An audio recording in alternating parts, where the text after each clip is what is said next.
Hello बच्चों, कैसे हैं आप। क्लास 11 सब्जेक्ट हिस्ट्री, हम सेकंड चैप्टर कर रहे हैं हिस्ट्री का। हमने तकरीबन सभी क्वेश्चन कर लिए हैं। ऐसे टाइप प्रश्न आज हम करेंगे। लेखन कला और शहरी जीवन हम कर रहे हैं। सबसे पहले प्रश्न है, मेसोपोटामिया के भूगोल की क्या विशेषताएं हैं, ये सभी बताना है। कैसा है उसका भूगोल, कैसी उसकी भौगोलिक स्थिति है। तो इसके पूर्व उत्तर में भाग में हरे हरे ऊंचे नीचे मैदान है। मैदान धीरे धीरे वृक्षों से ढकी श्रृंखला, पर्वत श्रृंखला के रूप में फैलते जा रहे हैं। झरने और जंगली फूल भी हैं। अच्छी फसल के लिए पर्याप्त वर्षा हो जाती है। स्टेपी घास के मैदान है। पूर्व में दजला की सहायक नदियों का परिवहन का अच्छा साधन है।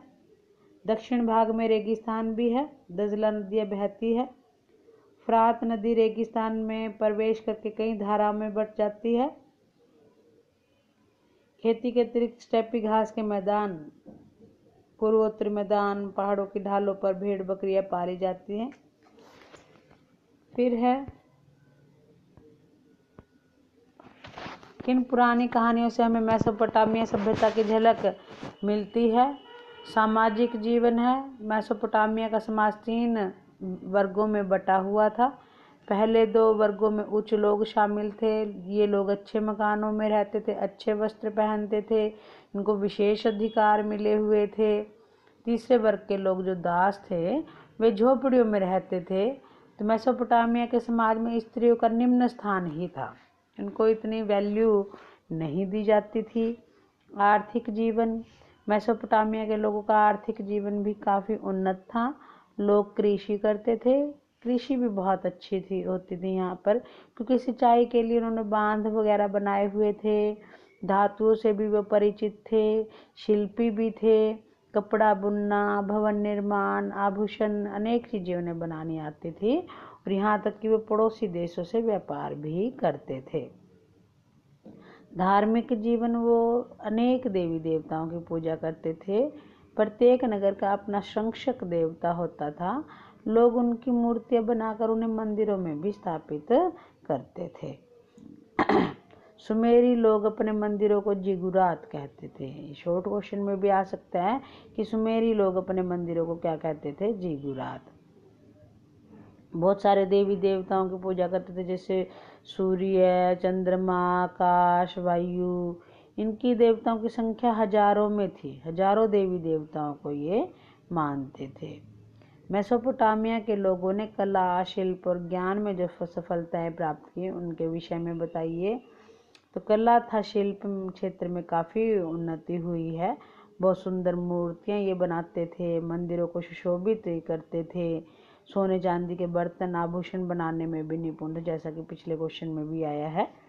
ज्ञान के क्षेत्र में भी इन्होंने सफलताएं प्राप्त की हैं। रेखा गणित में बहुत उन्नति की, अंक गणित में बहुत उन्नति की है। उन्होंने 1 घंटे को 60 मिनट और 1 मिनट को 60 सेकंड में बांटा हुआ था। रेखा गणित में उन्होंने पाइथागोरस के सिद्धांत को भी जान लिया था। खगोल विद्या एवं ज्योतिष शास्त्र में भी इनका ज्ञान काफ़ी था। सूर्य निकलने था अस्त होने का ठीक ठीक समय बता सकते थे।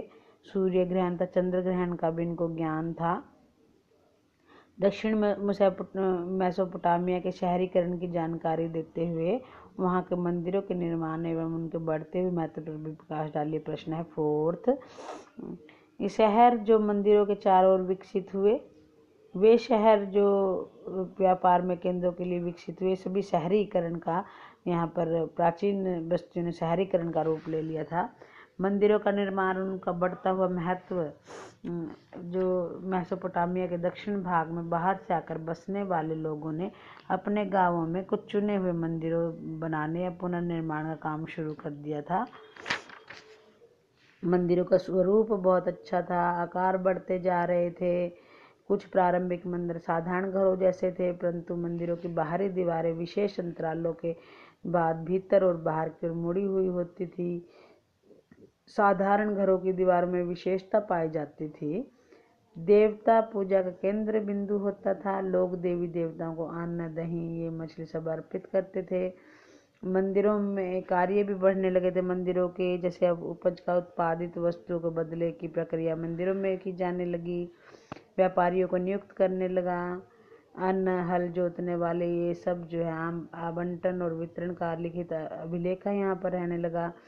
परिवार से ऊपरी स्तर के उत्पादन का केंद्र बन गया। इस प्रकार जो है इसने मुख्य शहरी का रूप ले लिया। धन्यवाद बच्चों।